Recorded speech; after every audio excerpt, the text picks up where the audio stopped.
দেখো সবাই খাবারের মেলা এসেছি, যে যেরকম পাচ্ছে সেরকম ভাবে নিচ্ছে। কোথাও ভাত দিচ্ছে, কোথাও খিচুড়ি, কোথাও লুচি।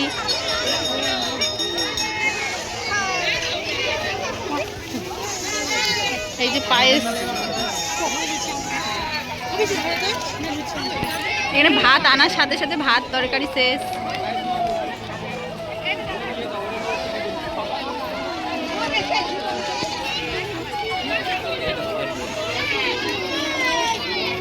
ওখানে তো চান্স পাওয়াই যাবে না, ওখানে লুচি তরকারি দিচ্ছে, সকাল থেকে অনেক কিছুই দিয়েছে।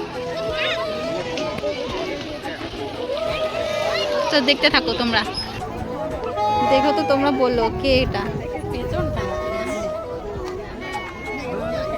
কে এটা জানিও তো।